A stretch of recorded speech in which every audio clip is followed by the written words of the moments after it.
Trentième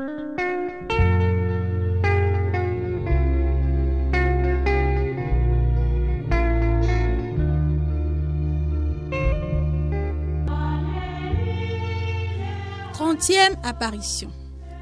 En plusieurs endroits de la Sainte Écriture, on lit que le bon Dieu s'est servi des morts pour instruire les ignorants, secourir les nécessiteux, ramener les pécheurs à l'observation des commandements. Saint Gothard, évêque d'Hildesheim, en Hanovre, avait dans sa ville plusieurs hommes couverts de crimes et de scandales. Il essaya par les meilleurs moyens de les convertir, mais en vain, en sorte qu'il fut contraint de les excommunier. Ces malheureux n'en tinrent point compte. Par cette sentence, l'entrée de l'église leur était interdite. Mais, dès le lendemain, au moment où l'évêque montait à l'autel, les plus osés d'entre eux entrèrent dans l'église. Gothard se tourna vers eux et prononça à haute voix ces paroles.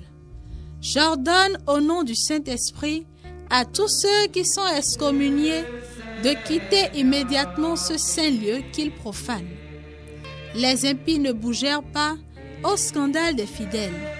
Mais tout à coup, plusieurs des tombeaux qui étaient dans l'église s'ouvrent et on en voit sortir plusieurs défunts qui se dirigent vers la porte comme si cet ordre leur était adressé. À cette vue, les criminels s'enfuirent, épouvantés de cette leçon miraculeuse. Il y avait en effet, parmi les défunts enterrés dans l'église, plusieurs excommuniés qui avaient été déposés dans ce lieu saint parce qu'on ignorait leur état. Ils n'avaient pas été damnés cependant parce qu'en expirant, leur contrition parfaite les avait réconciliés avec le bon Dieu.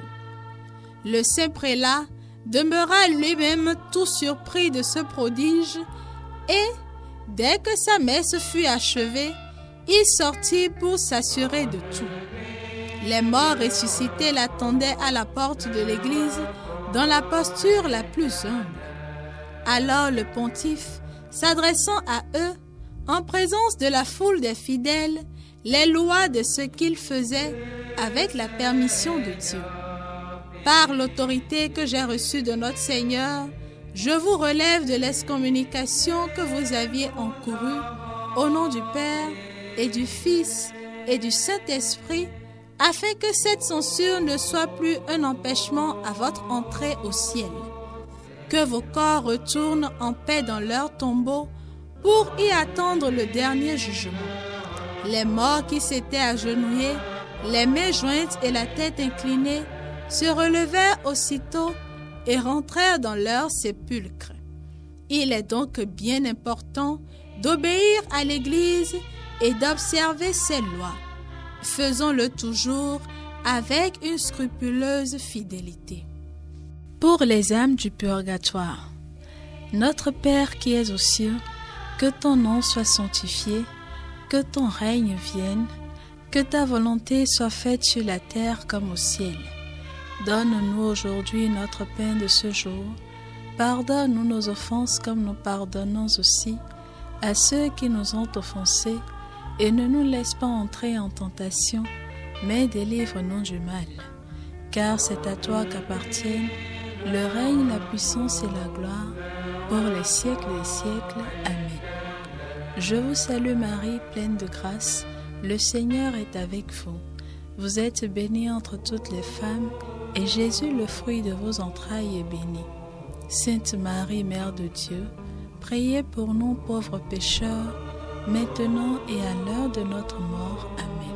Gloire au Père et au Fils et au Saint-Esprit, comme il était au commencement, maintenant et toujours, dans les siècles des siècles. Amen.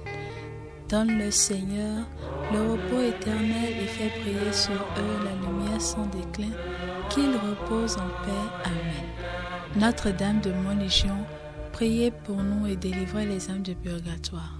Donne-lui le repos,